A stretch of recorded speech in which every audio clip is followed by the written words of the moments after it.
Welcome to The Divine Style with Gerlinda, Stella, personal stylist and spiritual mentor, and Alison, Maiden, psychic medium and metaphysical teacher. Each episode we share spiritual lessons to cultivate self-love and self-expression so you can become the best version of you. Today we are talking all about anxiety. I know there's a lot of people that have been going through this at the moment at a really trying time. And we have a very special guest, Alison, who I'll get you to introduce. Yes, this is my very good friend Kelli Harris, who I believe is one of the best psychologists I've ever seen, and I have personally seen her. And I think at any stage of our life, I think we need someone like you, Kelli. And I know that you helped me tremendously through a difficult time. And I was so interested in bringing you on today, not only to introduce yourself, because I'd love you to come on more regularly, and so would Gerlinda, we've been talking about this, but also to be able to maybe tell us a little bit about yourself to start with, and then move into, let's talk about this anxiety that's going on at the moment around us. I know a lot of my clients are suffering terribly. So let's start with introducing you. Okay, sure. Yeah. Obviously, Kelli. I've been a psychologist for 30 years. And predominantly I've been spending it in private practice in Cairns. I've obviously worked at universities and different non-government organisations, but for the most part it's been in private practice. My practice is about seeing anyone with any issue. You know, when you get to 30 years in your career, I know it sounds, probably doesn't sound great, but you've seen everything. So there's nothing that disturbs you. And so there's no shame attached to people coming to see me in therapy, because I've heard everything. And people shouldn't have shame anyway. No. Because these are just normal experiences that people go through, and anxiety is one that is the most common in the world, especially in the Western world. I mean, different cultures experience anxiety differently, but the Western world tends to have a lot of anxiety, especially at this current time. And do you think that that's because maybe other countries have different coping mechanisms? And particularly, you know, I mean, I found that the thing that helped me the most was meditation, and moving into that in my younger years, and having a very stressful job. When I was a paramedic, I had an extremely stressful job, and it was difficult to switch off, and, you know, having a young family at that time as well. And at that point, I was depending on the meditation to get me through. And so, you know, I know that a lot of people that come to me, and we're both actually meditation teachers, but, you know, one of the reasons they come in is not so much for their spiritual development, but more for that, you know, handling the anxiety of things and calmness, switching off the brain. Creating calmness, Look, different cultures do have different coping strategies. And the thing is, there's a lot more of meditation coming into even psychology, which is great to see. You know, adjunct sort of therapies and things, which is nice, because when I first started a long time ago, even psychology was seen as, whoa, you know, those people are all crazy, you don't want to see a psychologist. Obviously that's really changed. So yeah, look, anxiety is something that every single human being will suffer with at some point in their life. Often they just don't know, right? It's an internalised feeling, and a lot of people are very good at suppressing. But some people that aren't good at suppressing, it will come out in the way that they go about their day. So they might start drinking more, they might start screaming more, they have a low frustration tolerance of their children, people might smoke more, use maladaptive processes. So obviously things like yoga and meditation are more adaptive processes, which we prefer people to do. But ultimately, when it comes to anxiety, what we've got to understand is that it's a set of thought constructs that we hold. And there are two really clear identifiable thoughts that people have. That's the mistake they make in their thinking. And the two thoughts are really simple. Something bad's going to happen in the future, and I can't stop it. It's all fear. It's fear-based thinking. So I call it worry-based thinking. You're living a worry-based life. So those two thoughts are it. So once you start to identify what that actual two thoughts are, something bad's going to happen, so what am I worried about? And that I can't stop it. So the I can't stop it is about resilience. A lot of people don't have a lot of confidence in their ability to cope with adverse events. Yes. And the thing is, COVID is a massive adverse event. We've never seen this in the entire world ever, besides even in war. There were pockets of wars in different countries. This is a global phenomenon. And obviously there's a lot of hysteria. And I remembered a year ago I put on my Facebook page, let's stop the hysteria, because hysteria is contagious. The same as joy, happiness. they're contagious too. Laughter, just as much as laughter. Exactly. Yep. So I try and promote joy and laughter and happiness because it is contagious. But behind that, there are some true fears that people do have around either contracting COVID, their family members contracting COVID, what the vaccine might do if they take it. There's a whole lot of genuine thoughts that people have that are frightening for them. Yeah. So as a psychologist or a mind coach, the job for me will be to try and help them see those thoughts differently. We call it reframing. And to try and create strategies to help them soothe through that experience alongside the change of thought. Because without the change of thought, the brain's just going to be relieved for a certain period of time. It's not going to actually go away. So we've got to continuously be managing our thinking around that what if something bad happens and the then. Because they're the two things that get us into trouble. And anxiety is so yucky and uncomfortable. It can affect people's sleep. It can affect their relationships. I've got marriages breaking down. I've got people texting me. Anxiety is just, and right now it's about loss of jobs and looking after families. Yes. Because if they don't get the mandated situation, they're frightened about they'll lose their job, which is it's not actually a worry-based fear per se at the moment. It's actually a true fact. They've been told that. But what happens with anxiety, we can tend to catastrophize the original fact. And the catastrophization is, I'm going to end up homeless. Yes. I'm going to not be able to feed my children and I'm going to starve and be on the streets. Right. Which is probably not true. People are very resilient, but a lot of people who have anxiety don't recognise their resilience. So that's why we're family and friends and support networks like, healers and psychologists and mind coaches are really helpful to help people become calmer. Because that's what we're trying to create is calmness. Because what we haven't got is calmness. So when we think about what COVID's done, it's also blocked people having access to their friends and family as well. Yes, which is it has a huge impact on well-being. I know that I'm very fortunate. I've got family up here and my dad and I, we go for walks all the time, but without those connections, even a phone call can be helpful. I know my mum's down on the Gold Coast and she's felt really lonely and she suffers quite a lot of anxiety around that and even getting sick and those things as we get older, really powerful. So some techniques, like we mentioned, meditation can be really helpful. We both definitely promote that. I know when I was young, when I was 16, I had severe anxiety and was put on medication and it was all of that school stuff. And there are so many teenagers that are going through this now. And I think we always look back, don't we, and think, oh, I thought my time was bad. But these kids right now are really going through a hard time with that social isolation. Definitely. Their life has completely changed. There's a lot of more technology use than we've ever seen.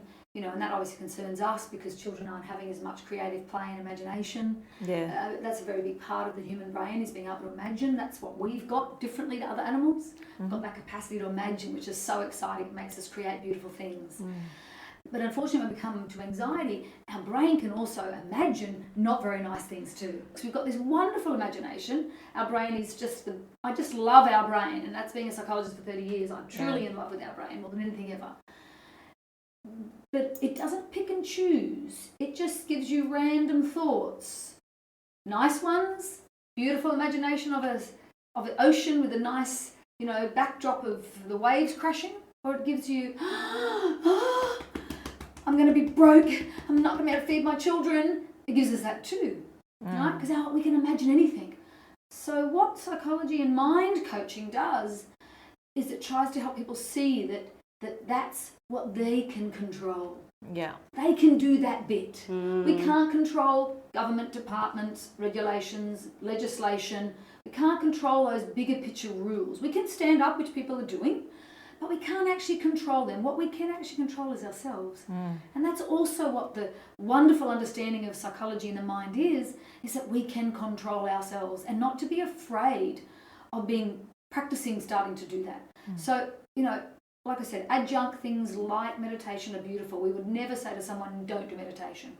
We would probably say, you're drinking a lot of alcohol, because that's seen as maladaptive behaviour. Yeah. But most importantly, I suppose for anxiety, it is trying to get those thoughts right, to recognise that there is a true fear that's happening in our world. But at the same time, if we stay grounded in the present, there's there's a lot of beauty around us. Yeah. It's beautiful. The world is still beautiful. Mm. Good news headlines. That's what I've been promoting. Put some good news headlines up. Where are they? I haven't seen on our YouTube. On our YouTube, they are. I haven't seen acts of kindness being promoted. That's what I'm trying to promote, is those good news headlines. Well, we do know that the news channels, etc., are responsible for a lot of the problems, and I think that's probably quite safe to say, because we've seen it and it's fact.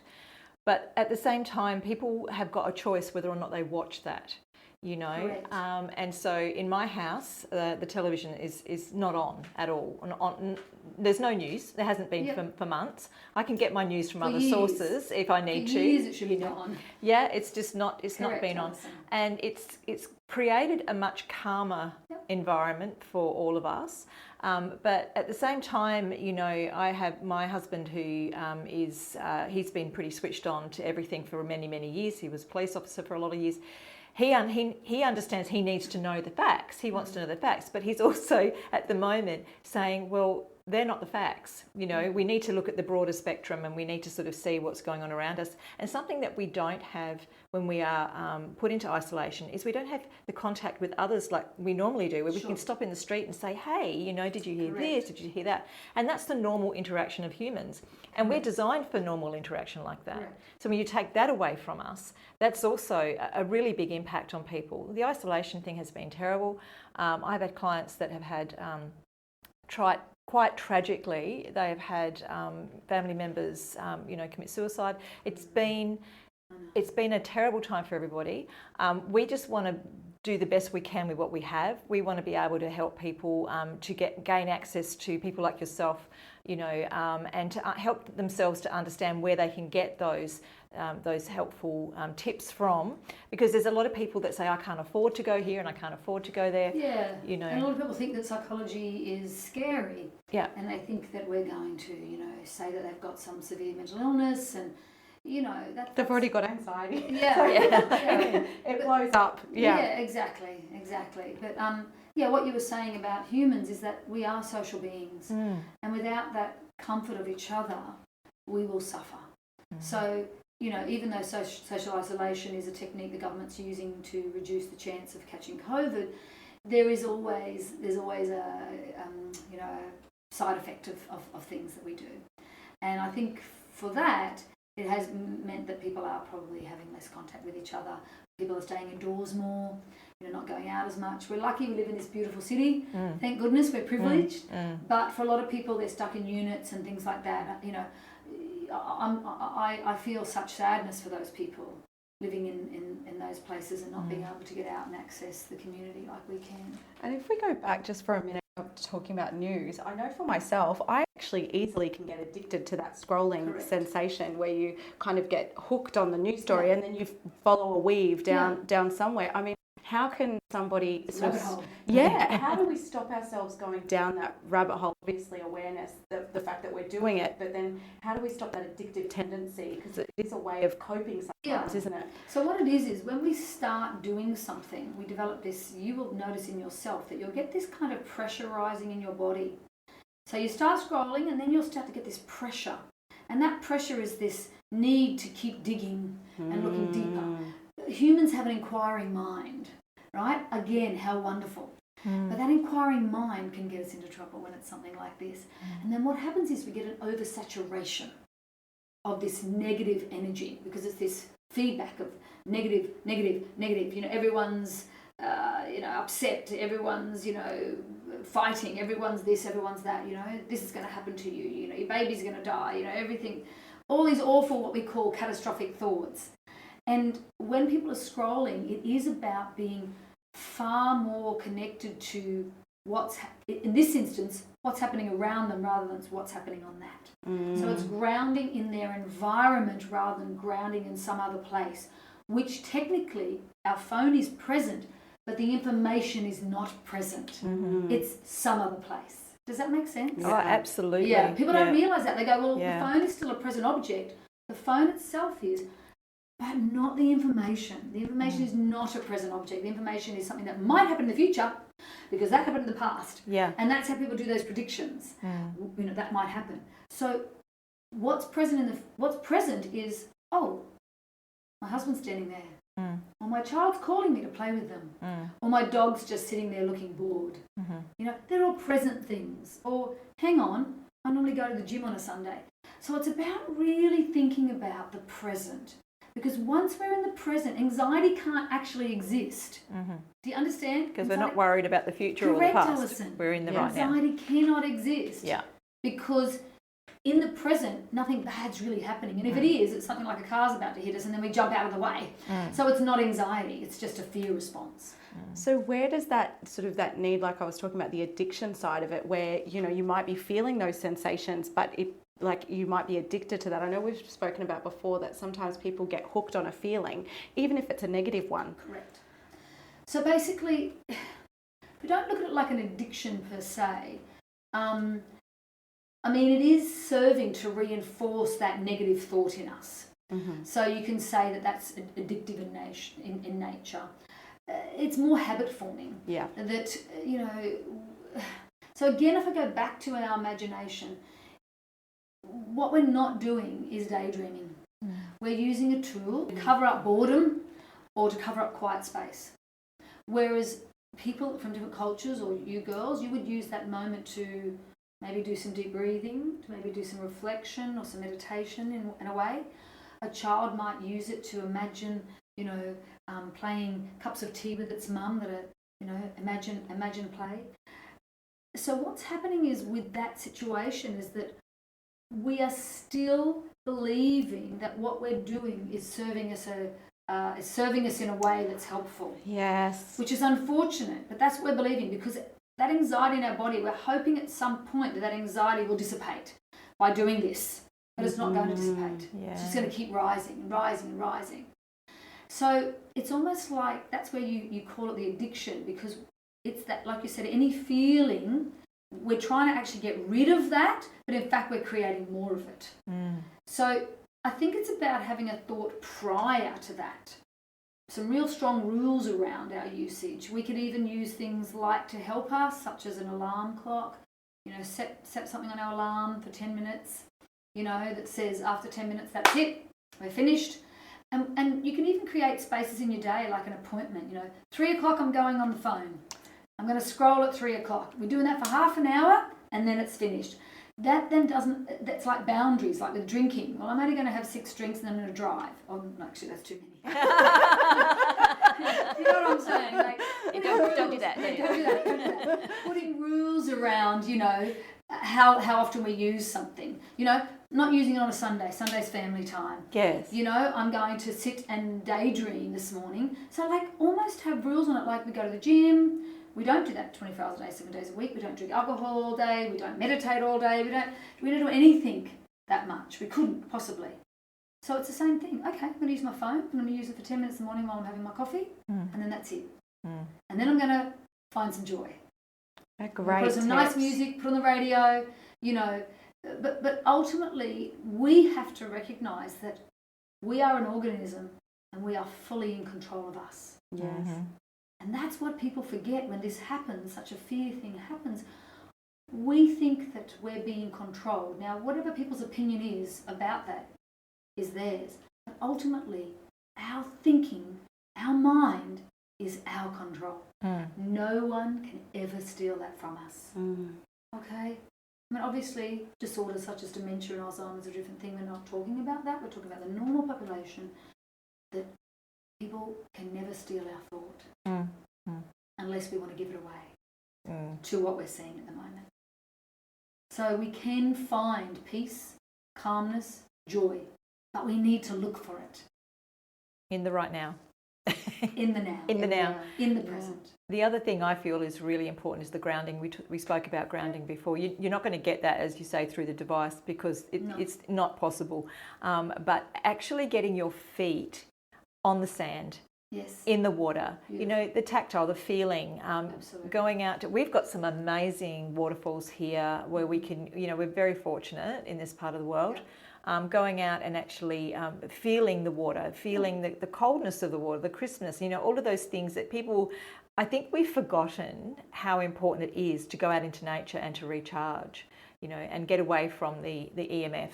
Correct. Because there's a lot of what people don't realise is that we're faced with a lot of EMF every single day, and that's the electric magnetic field that's around these devices and around everything that we use, which does have an impact on our aura and an impact on our energetic bodies, So just talking from a spiritual point of view on this, even that can cause a dysfunction on that level. So it's a win-win. We're going out for our mental health, but we're also going out for our spiritual and physical health as well. And so, if we did set ourselves a program, how many times a week would you suggest that people start? If they're feeling anxious all the time at the moment, where do they start? How can they start? I suppose what I would like to say to clients when I see them is that we need to look at, firstly, evidence. We start looking at evidence. Yes, people say to me, but it's true, these things are happening. I say, yes, those things are, but not this extra layers you put on that. So I like saying to people, it's like going to McDonald's and getting a hamburger and getting fries with that and Coke with that, all this extra layering on top. You only really wanted a hamburger, that was what you wanted, but you got all this extra stuff. So it's all this extra stuff that we put on.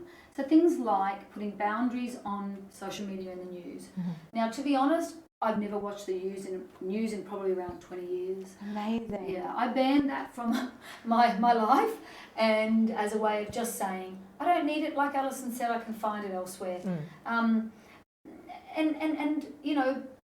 even for our children, we've got to remember that children hear a lot. They're exposed to a lot. And yeah. I'm really sad and concerned as a psychologist and a mind coach that our children are developing these little anxiety disorders, and psychologists around Australia have probably got the highest children that they've ever seen in probably our history, I would say. Yes. I know for me, I've seen more children. Yeah. And that's because children are exposed to adults and adults' own anxieties and fears.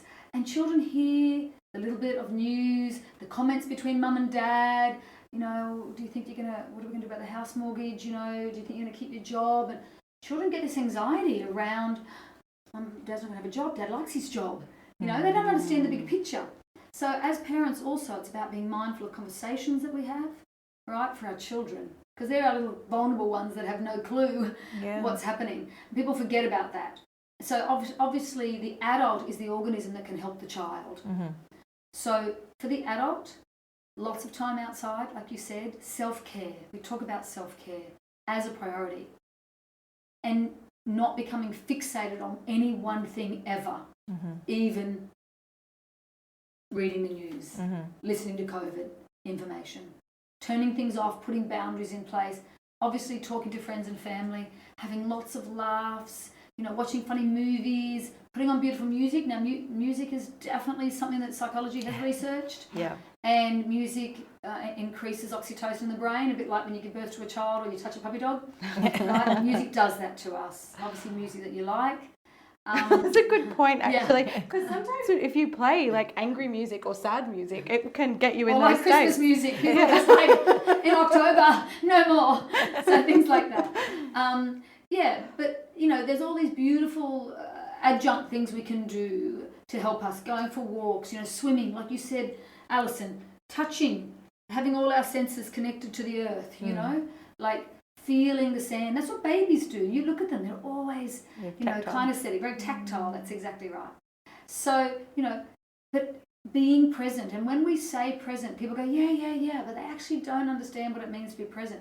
Being present actually means focused on that particular situational thing, whatever it might be, playing with your child, patting your dog, reading a book, whatever it might be, and knowing that those thoughts are out there, but not paying any attention to them, not catching them, because that's how anxiety works, is that we catch those thoughts and bring them in, and then they become present because they become what we call hot, very, very hot.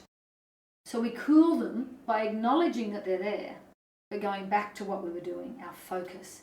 And it really, that's where meditation can, for a lot of people, the practice of meditation, I think from watching my clients, is that those who tend to practice meditation are able to sort of do what I teach them a little bit easier because they've already recognised how to be in the present. Yes. And slowing down their breath. So you don't need to meditate, but we do need to slow down our breath in any way that we can. There's lots of different ways of meditation too. There's open eye meditation where you can sit watching a candle. There's walking. Yeah, that's a form of meditation. Yeah, but for just people, as long as you're not being bombarded by other people Correct. and their thoughts, and Correct. it's just your That's own what thoughts. It is. So yeah, because I think some people get a skewed view of what meditation is. They think you've got to sit in a room, and that's not correct. No. And meditation can be, like you said, walking down the road, but being focused on your breath and breathing and focused on the present. So, you know, that would be an adaptive approach to anxiety. That's what we would say. Whereas drinking too many drinks, using drugs, you know, things like that, that would be a maladaptive approach, and that would be something that would then have a side effect that could cause more harm than good. Yeah. So that's why we wouldn't promote something like that to help with anxiety. Even though when people do have a couple of drinks, they feel better, often then they keep feeling better, so they want to keep drinking more, and that's how we get those addictions that come in. Yes. So in the end, I suppose, ladies, it's about, you know, a collaborative approach to mental health. That's how I always see it. Very collaborative, you know. Oh, that's wonderful, Kelly. And like I suppose to some of the people that that listen to our show and that have sort of given us feedback in the past and said, thank you, I really needed to hear that right now. I think so many people needed to hear what you had to say today. Definitely. And for you guys, we're going to put Kelly's link in the bottom of our notes on the show.